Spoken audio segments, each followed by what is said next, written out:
जय श्री कृष्णा। कार्तिक मास की चतुर्थी को करवा चौथ का त्योहार मनाया जाता है।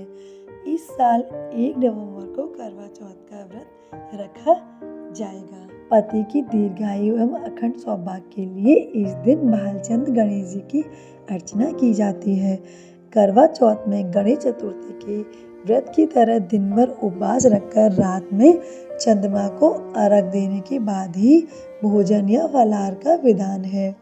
यह व्रत सौभाग्यवती महिलाएं अपने परिवार की परंपरा के अनुसार करती हैं। दोस्तों, हर घर के अलग अलग कुछ नियम होते हैं, कुछ प्रथाएं होती हैं। इस व्रत को किसी किसी के घर में 12 या 16 वर्ष तक लगातार किया जाता है। इसके बाद कहीं कहीं इसका उद्यापन भी किया जाता है। लेकिन जो महिलाएं आजीवन करवा चौथ का व्रत करना चाहती हैं, वे इस व्रत को कर सकते हैं। करवा चौथ की कथा। एक साहूकार के 7 लड़के और 1 लड़की थी। सेठानी के सहित उसकी बहुओं और बेटियों ने करवा चौथ का व्रत रखा था। रात्रि को साहूकार के लड़के भोजन करने लगे तो उन्होंने अपनी बहन से भोजन के लिए कहा। इस पर बहन ने बताया कि उसका आज व्रत है और वह खाना चंद्रमा को अर्घ देकर ही खा सकती है। सबसे छोटे भाई को अपनी बहन की हालत देखी नहीं आती, क्योंकि वह सब भाई अपनी बहन से बहुत ही प्रेम करते थे। सबसे छोटे भाई ने दूर पेड़ पर एक दीपक जलाकर चलने की ओट में रख देता है, जो ऐसा प्रतीत होता है जैसे चतुर्थी का चांद हो। बहन ने अपनी भाभी से भी कहा कि चंद्रमा निकल आया है, व्रत खोल लें, लेकिन भाभीओं ने उसकी बात नहीं मानी और व्रत नहीं खोला। बहन को अपने भाइयों की चतुराई समझ में नहीं आई और उसे देखकर करवा उसे अर्घ देकर खाने का निवाला खा लिया। जैसे ही वह पहला टुकड़ा मुंह में डालती है, उसे छींक आ जाती है।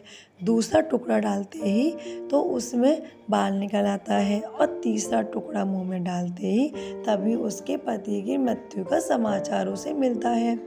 वह बेहद दुखी हो जाती है।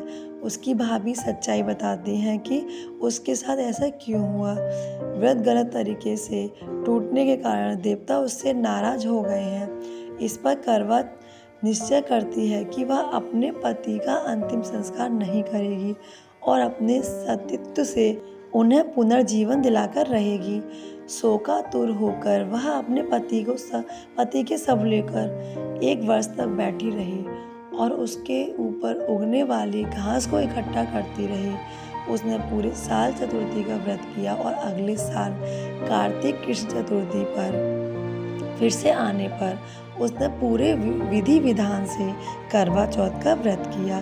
शाम को सुहागिनों से अनुरोध करती है कि यम सुई ले लो, पिय सुई दे दो, मुझे भी अपने जैसी सुहागिनें बना दो। जिसके फलस्वरूप करवा माता और गणेश जी के आशीर्वाद से उसका पति पुनः जीवित हो उठा। जैसा गणपति और करवा माता ने उसकी सुनी, वैसे सभी की सुने। सभी का सुहाग अमर रहे, सबके सौभाग्य अखंड रहे। इस कथा को कुछ अलग अलग तरीके से भी कहा जाता है और पढ़ा जाता है। दोस्तों, करवा चौथ में पूजा करने वाली सामग्री। सबसे पहले करवा चौथ की पूजा सामग्री में करवा माता की पूजा के लिए उनकी तस्वीर होनी चाहिए। करवा चौथ व्रत में सिक्क का होना बहुत जरूरी होता है। करवा माता की तस्वीर के अलावा सिक्क भी माता की शक्ति का प्रतीक माना जाता है। बिना करवा के करवा चौथ की पूजा का कोई अर्थ नहीं होता। करवा नदी का प्रतीक माना जाता है। करवा चौथ पूजा में छलनी का होना भी जरूरी होता है। व्रत में महिलाएं अपने पति के चेहरे को छलनी से देखती हैं। बिना दीपक के कोई भी व्रत या पूजा पूरी नहीं हो सकती। करवा पूजा में दीपक की रोशनी का विशेष महत्व होता है। करवा चौथ की पूजा सामग्री में तांबे का लोटा होना जरूरी है।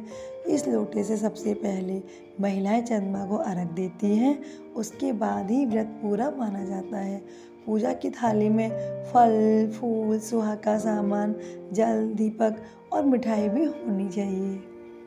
इन चीज़ों से करवा माता की पूजा की जाती है और उनका आशीर्वाद लेकर अपने परिवार की मंगल कामना की प्रार्थना कर पूजा संपन्न की जाती है। सभी महिलाओं को करवा चौथ की हार्दिक शुभकामनाएं। माता पार्वती और शिव जी की कृपा आप सब पर हमेशा बनाई रहे, सबका सुहाग अखंड रहे। जय श्री कृष्णा, राधे राधे। अगर आपको हमारी वीडियो अच्छी लगी तो लाइक एंड सब्सक्राइब जरूर करिएगा एंड शेयर करिएगा। राधे राधे।